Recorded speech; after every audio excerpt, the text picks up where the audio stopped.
Jeff, Northwestern was a team that, they struggled a little bit last year, only won 8 games, but, they're scoring pretty well these first 2 games. What kind of signs of growth are you seeing from that program?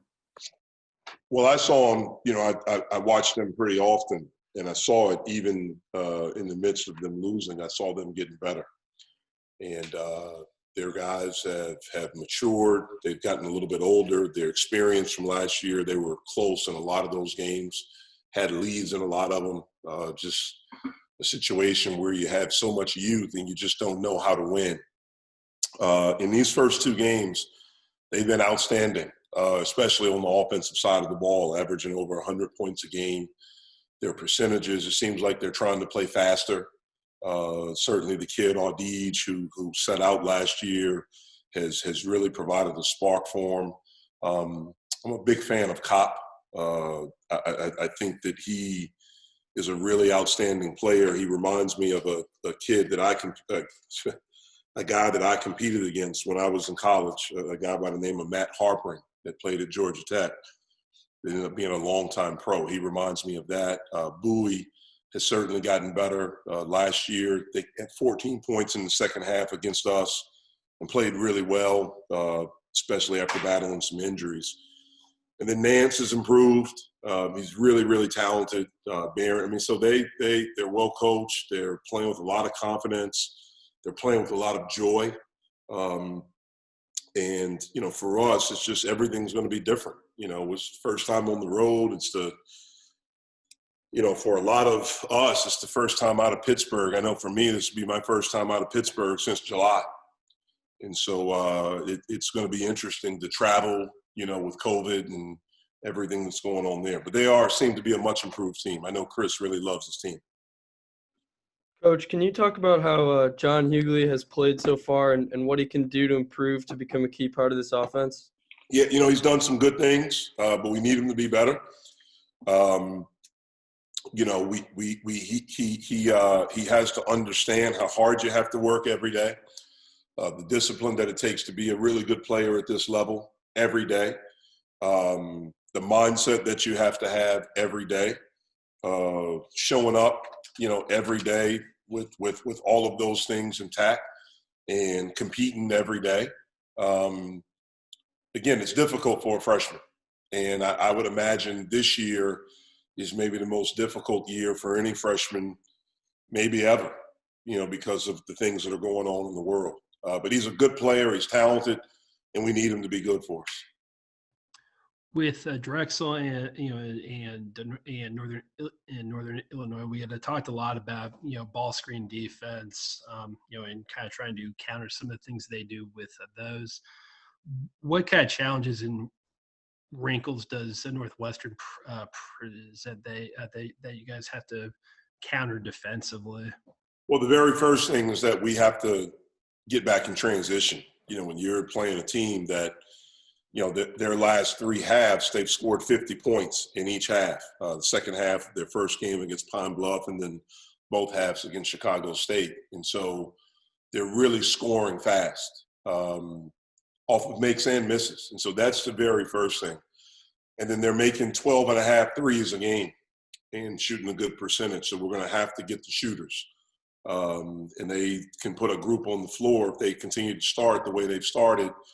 All 5 guys can shoot the basketball. And so that provides a different type of challenge than we've had so far this year. We haven't played against a 5-man, so to speak, or a guy that's at that spot. May not necessarily be a 5-man, but they can shoot the basketball. Nance can. And so that provides us with a little bit of a different look. And so we have to make our adjustments. We have to try to disrupt them as much as we can. Contest shots, we have to rebound the basketball, and then we have to be able to execute on the offensive end. Coach, during this, kind of holiday season time where you guys got to dedicate a lot of time to basketball when you would otherwise be at home spending time with family or students would be on a break, is that difficult, as both a player like you were or as a coach like you are now? Is that difficult? It's a really interesting question. And to be quite frank with you, it's something that I'm really struggling with as a coach of what's the best thing to do for our team, for my guys. I'm not even thinking about the program right now for my guys. You know, we have this ACC Rover game on December 22nd. And, you know, the way it is right now, we play December 29th. And, you know, the NCAA mandates that you have to give guys 3 days off. But there are a lot of programs that are not sending their guys, that are not allowing their guys to go home for Christmas.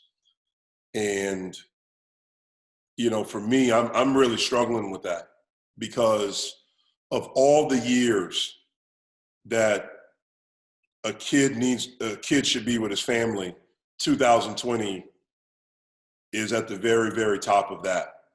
And so, you know, for me, I'm trying to figure out what's the best thing for my guys. You know, the NCAA's rule is that during those 3 days, you can't do anything with them.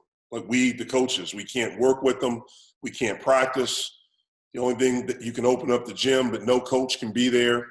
Strength coach can't work with them. They can go to the weight room, but a strength coach can't work with them. And what they've done is that they've adjusted where you can do some stuff, team building stuff. But what the hell can you do during a pandemic? You can't go to a movie theater. You can't go to a restaurant.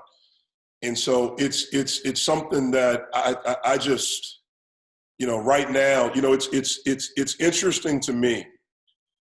If you look at the numbers back in March when the season was canceled, the numbers are worse right now than they were back in March. And so, you know, you would think a little bit, perhaps, whoever, and I don't know who the leadership is. I have no idea, but maybe they would think about a little bit of a pause, I would think, just so, you know, kids can be with their families, you know, for Christmas. Coaches can be with their families. But most importantly, what's going on in our country right now, as far as these numbers, is staggering. And, you know, we can get on a plane to go to Evanston, Illinois. We can get on a plane to go to Miami. You know, we can get on a plane to go to Durham right after Christmas. None of those places are going to have fans, which means their families aren't going to be able to be there. Their families can't come to the hotel, but they can't go home for Christmas. There's something that just seems not right about that. And so I have to make a decision of what I think is best for my guys. And I'll do that here shortly as I gather more information. But I'm really glad you asked that question because I've been struggling with it, to be honest with you. Jeff, do you think it might have been wise to delay the season until after the holidays, like January sometime? If you look at the numbers, yes. You know, it's one of the things I think that's come about, you know, with all of this since everything happened in March when the season was canceled. You know, I don't think anyone can say anymore that these young men are amateurs. Like, that's out the window because they're not. They absolutely aren't. And I'm proud of them, all of them around the country. I'm proud of every young man, young woman that's out there laying it on the line, that's competing. You know, especially in men's basketball, women's basketball, and football, because they're the ones where, you know, there's more attention. And that's why I think it's shameful. And I don't know, because I'm off of everything now, so I don't know what's going on. I don't know what's being said, but I think it's shameful, you know, if stuff is being negatively said or written about a kid. I saw something the other day where Kentucky's struggling. Well, the world's struggling. I mean, you don't know what these kids are going through. I know what my guys are going through. I know how hard this is for them. You have families struggling back at home. You have them worrying about, you know, whether it's a parent or a grandparent or a family member and the things that they're going through. And yet, you know, they're here, they're in school, they're going through finals. They're practicing, they're going out and competing. Now we're getting ready to start traveling. So I think it would have been wise, but, you know, one of the things that, you know, Coach K used to say this when I worked there all the time, one of the biggest problems in our sport is that we have no leadership. So you don't know where to turn to get answers or who's looking out for truly the best interest of the young men and women that are out there competing. As a coach, Schiff, I figured that you probably always kind of emphasize to your guys that your door's open, that you're always there for them, and always always lending a willing ear to them. Given some of these struggles here, and given some of what's going on, how much more do you emphasize that? I mean, it's something I've always emphasized. I've been very fortunate from the time I was a young player to have really good relationships with my coaches. Started with my high school coach, obviously my college coach, and some of the assistants that were at Duke when I played there. And it's something I saw the impact that my dad had on the young people that he coached. And so when I got in this business, that's really the main reason, was to try to help them get better, both on the court and as young men growing to become men. My door is always open. My house is always open. I'm a phone call away. Now I'm a FaceTime away. Whatever they need, if they need to talk, if they need to get away, if they need to escape. I feel for these young people. Again, I've said this, I may have said this to you guys. I see what it's doing to my 13, 11, and 8-year-old. I see what it's doing every day at home. I see what, distance learning is doing. I see what not being able to be with their friends. I see what being cooped up in a house all day. I see what is happening. And, these guys, I'm talking about my guys now, like they're going through the same thing, except they're away from their families. My kids have me and my wife every day. Now, they may want to get away from us, or us. We may want to get away from them. But they do have us. These kids are away and they're out and they're laying on the line to entertain people. It just, I don't know, something doesn't feel right about it right now. Again, and my thing is, like, the numbers were what they were back in March. I mean, I look at it every day, man. It seems like every day it's getting worse. So I don't know why you cancel it in March, but you say it's okay to do it right now. Well, what do I know? I'm no expert at anything.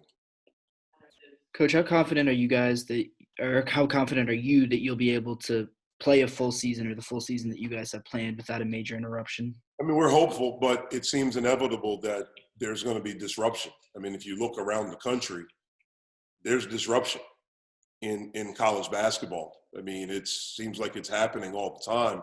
For us, it's going to be interesting because now we're getting ready to introduce travel.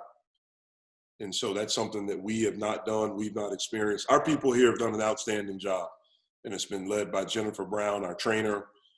And we've been fortunate that once we've started practice, knock on wood, that we have not had any interruption.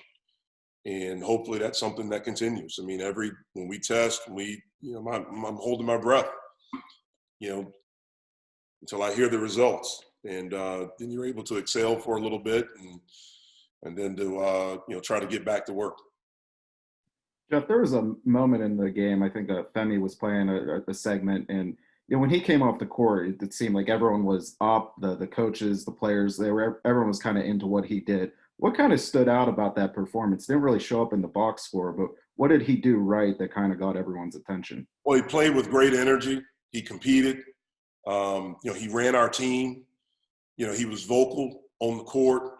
And that's what you need from that position. That of all the positions in college basketball, the point guard position has to be the one that's most aligned with the coach, and understanding and being able to feel what the team needs. Femi is a talented young kid, but he's been through a lot in a very, very short period of time, on top of dealing with, what's going on in the country right now with COVID-19. And we need his energy. We need that. And I think that was what the guys were saying. Like, they acknowledged that those minutes that he gave us were really, really good minutes. Jeff, there was a report I think last week about how the basketball oversight committee is expected to recommend that the NCAA approve all transfer waivers. I was curious, as a coach, what you've heard along those lines, what your understanding of the situation is, and obviously given Nike's situation, how that might impact you guys. Yeah, I heard about this a while ago. There was a coach, I think, I'm almost certain it was Chris Holtman from Ohio State, called me about Nike situation. He had a kid at Buck that transferred there from Bucknell whose waiver was denied, and I think they were getting ready to go through an appeal. And he wanted to call and talk about kind of what our situation was and some of the things that we did. And he mentioned then that he's a part of the NABC committee, and this is something that had come up. And I actually wrote a letter to the NABC, to Craig Robinson and to Troy Hilton in support of transfers, especially this year, all of them being eligible to play immediately. When you look at it, I just think it's the right thing to do. It's going to happen in January. It's coming. They're going to change the rule, which means that the rule that's in play is not a good rule. You don't change it normally unless you think it's not good or not up to date. They've given all the kids an opportunity to have an extra year. But most importantly, just with what's going on, I just think it just makes sense, to do it. You want to try to have a full season and play as many games as you can. And I think one of the ways to help that is to be able to have everyone able to play. What happens if guys go down, and with contact tracing, you lose guys. You look at what's happened at Syracuse. It looks like with contact tracing, they're missing some guys, and some teams are shut down. And so I just think it's, even if you didn't have, it just makes sense, but especially this year. But we'll I see. don't know if we've talked to you about, I don't know if we've asked you about this or talked to you about this, Jeff, but how has Nike been kind of handling all this? It's got to be kind of an awkward, difficult spot for him, especially with everything else going on. Has he, he's got a young kid. How has he been handling this kind of limbo or purgatory? He's been incredibly mature about it. Maybe more mature than his coach, his head coach. He really, really wants to play. It's been very difficult, especially the first two games. I know when the first three games, I should say, I don't know the last time he's not played and just had to sit on the sidelines. But he's been outstanding in practice with trying to help us get better, with pushing guys, with competing, and hopeful that an opportunity comes for him to be cleared to play. Coach, going back to Northwestern, with your history with Coach Collins, is there a disadvantage or advantage with coaching against a coach you know so well and their tendencies that well? Yeah, I wouldn't say it's an advantage or disadvantage. I mean, I don't like it, to be honest with you. We did it last year. It's difficult from the standpoint, he's a very, very, very close friend of mine. Our families are really close. And there is a lot of history. He and I went through some amazing things together when we were teammates. And we went through success, but we also went through difficulty, and we overcame it together. And it's something that's bonded us since I entered college as a freshman and he was a sophomore. And, we talk just about every day or every other day. And so it is something that's difficult. But, the one thing I found last year when we played during those 40 minutes, I didn't look down there. He didn't look down at me. We just coached our teams. And I'm assuming it'll be the same thing on Wednesday. Jeff, you got a young bunch of guys, and you've seen them deal with a loss and deal with a strong win this past week. All during, like you're talking about, the crazy situation of COVID. How have you seen them respond in comparison? You talked about how this was a hard week of practice after St. Francis, but now you're leading into your first game against a Power 5 opponent after a confident win. Yeah, our guys have been great all year. I mean, they really, really have. And I'm proud of them for how they've handled everything. I don't know if I could have done it as well as they have when I was 18 years old. I cannot begin to imagine my college experience being like these young people today. And I commend them. I do. I commend them for showing up every day, for, doing everything they can to have a positive attitude, to trying to get better, to having the desire to get better, to dealing with all of the protocols and all these things. You know, we were off yesterday. We got back. We got after it today. We had a good day, you know, pretty good day of practice today. You know, normally after a day off, you know, when you come back, it's kind of hit or miss sometimes. We're still, you know, have some guys finishing up some work, and so we're dealing with that too. And so, but I'm proud of how they've handled everything. I really and truly am.